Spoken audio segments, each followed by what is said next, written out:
Eran las 7:30 de la mañana. Laura caminaba por la orilla. Sus huellas desaparecían cada vez que el leve oleaje llegaba y el agua fría de la Costa Brava la hacía estremecer cada vez que le tocaba los tobillos. Estaba embarazada de 8 meses y sentía alivio al caminar por la playa sola.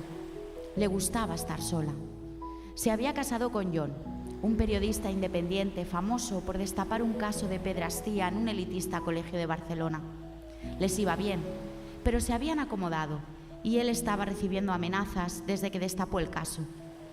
Ahora estaba más distante y últimamente bebía más de lo que solía. Discutían a menudo sobre la cuna, el cochecito o el tiempo. Cualquier excusa era buena para azuzar la brasa hasta odiarse. Por eso, caminar por la playa era su momento de libertad. Era agosto del 87.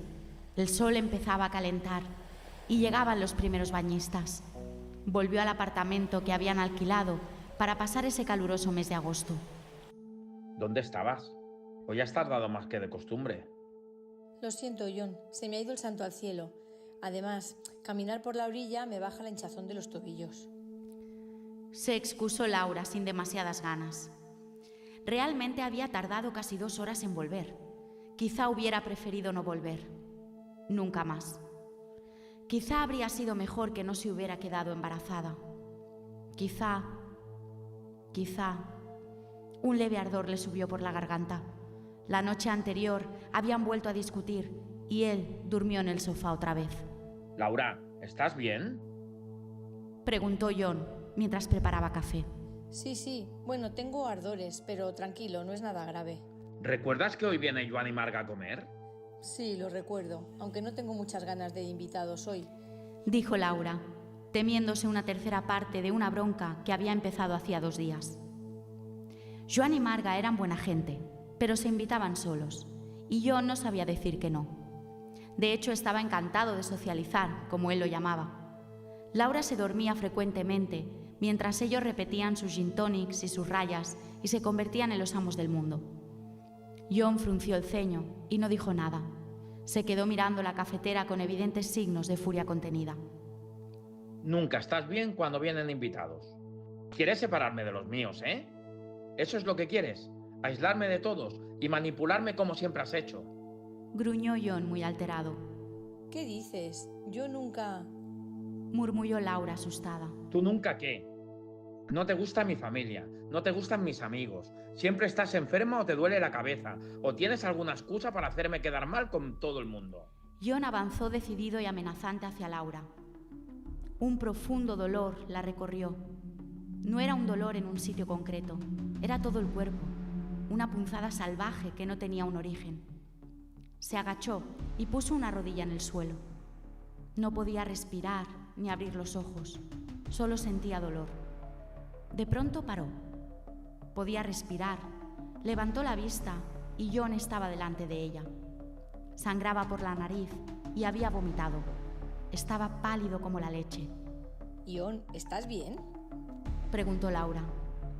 Déjame, me pones enfermo, te odio, me voy, ya volveré. Se cambió de ropa y se lavó la cara. El color había vuelto a sus mejillas, pero aún estaba furioso.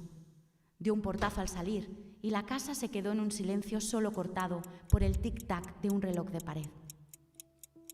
No debería ni pensarlo. De hecho, se sentía culpable de estar aliviada si él no estaba. No estaba bien pensar eso, pero los pensamientos son libres y no los controla nadie. Laura se tumbó en el sofá. El ventilador de techo le daba de pleno y el dolor había pasado. Una suave brisa marina con olor a sal entraba por los ventanales del apartamento.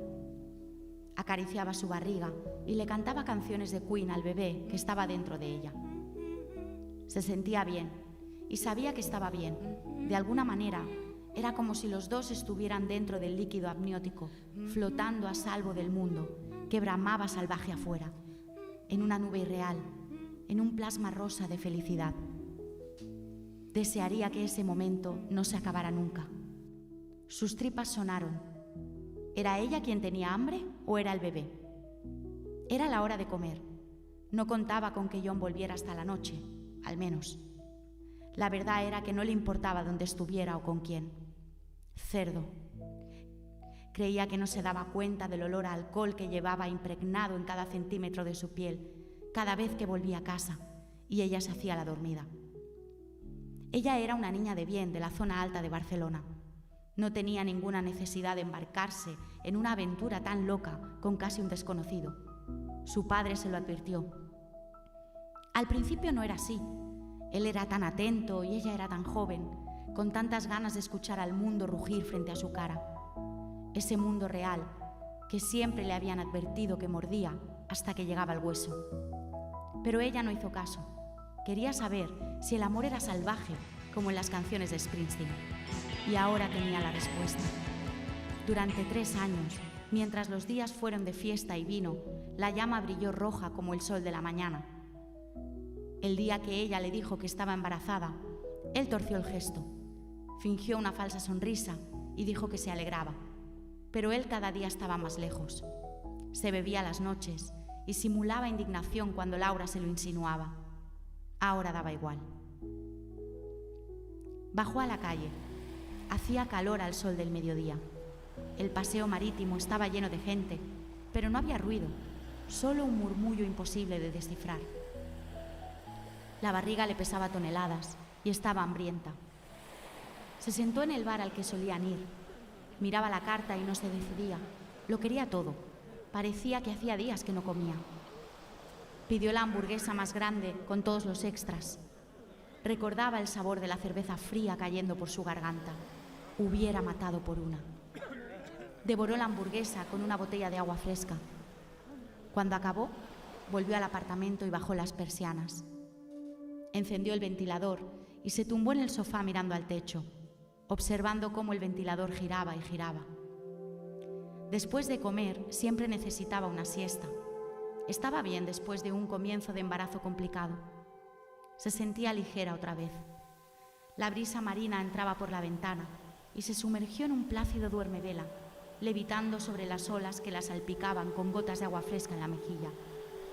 El sol le calentaba la piel, como si hubiera salido de un frío invierno y la escarcha se derritiera dejándola desplegar sus alas. Él está aquí. Abrió los ojos. John había vuelto y había abierto la persiana. El sol se estaba poniendo. Desde el sofá veía las líneas del cielo y el horizonte juntarse en una sola y continuar más allá de donde alcanza la vista. No quería volver al mundo. Quería ver qué había más allá del horizonte. Laura, lo siento, pero no aguanto más. Esto no funciona y no puedo seguir perdiendo el tiempo. Llámame cuando el pequeño nazca y lo arreglamos de alguna manera. Lo siento, de verdad. Sin esperar respuesta, se dio la vuelta y fue al dormitorio. Él apestaba a alcohol y a perfume. Lo notaba aún estando en habitaciones distintas. La voz le sonaba insegura. Rebuscaba en los cajones nervioso. Buscaba algo que no encontraba y que necesitaba con urgencia. ¿Dónde está? Sonaba acusador, como cada vez que bebía. ¿Lo has escondido? ¿Crees que es tuyo y no es así? Es de los dos. Más mío porque tú no trabajas. Con la excusa de estar embarazada, ya no puedo más. Laura, por favor, ¿dónde está el dinero que había en este cajón? No lo sé, John. De ese dinero solo has dispuesto tú.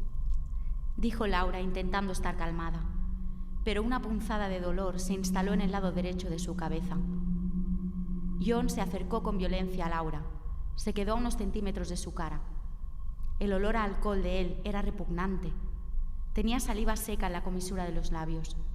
Maldita seas, niña pija. ¿Dónde está el dinero? Dámelo y me iré qué es lo que tú deseas. Estaba rojo y completamente fuera de sí. Le cogió un brazo y le apretó con fuerza mientras acercó aún más su cara sudorosa. Zorra, ya salvé a todos esos niños y nunca te ha importado lo más mínimo. Solo eras tú y tú. Siempre con esos aires de superior, de no necesitar nada porque ya tienes la puta vida resuelta y te encanta pasármelo por la cara, cada día, con todo lo que he hecho por ti. ¿Y ahora me quieres robar? Levantó una mano para darle una bofetada con el reverso de la mano. Laura cerró los ojos, preparándose para encajar el golpe. Tenía mucho miedo. Rezaba para que el bebé estuviera bien. Rezaba para que no doliera. Sintió un miedo primario. No sabía el por qué. Solo se sintió aterrorizada. Le costaba respirar. Y el dolor. Y luego, nada. Ion la soltó y retrocedió tocándose la nariz. Estaba sangrando. Miró a Laura con los ojos abiertos, balbuceando palabras que no pudo entender. Su camisa blanca se tiñó de rojo. Cayó de rodillas al suelo, mientras Laura lo miraba. Ion pareció pedir clemencia. Tenía un miedo que no era capaz de controlar, que lo dominaba y le hacía incapaz de articular palabra. En ese momento, Ion era un muñeco de trapo que lloriqueaba y se quejaba. Sintió pena por el hombre que hacía un minuto la estaba amenazando. Ella misma había tenido ese miedo y sintió compasión por el hombre al que no hacía mucho quiso tanto. Ion pareció reaccionar.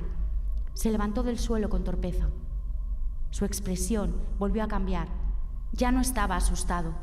En su lugar, una mueca de odio ocupaba su cara como una máscara. Miró a Laura y, sin mediar palabra, recogió sus cosas y abrió la puerta. Se miraron una última vez y él se fue. Ella se sintió aliviada cuando cerró la puerta. Se encontró con que tenía más valor del que pensaba y de que no necesitaba a un borracho en su vida. Se asomó al escueto balcón del apartamento y vio como Ion torcía la esquina y salía de sus vidas para siempre.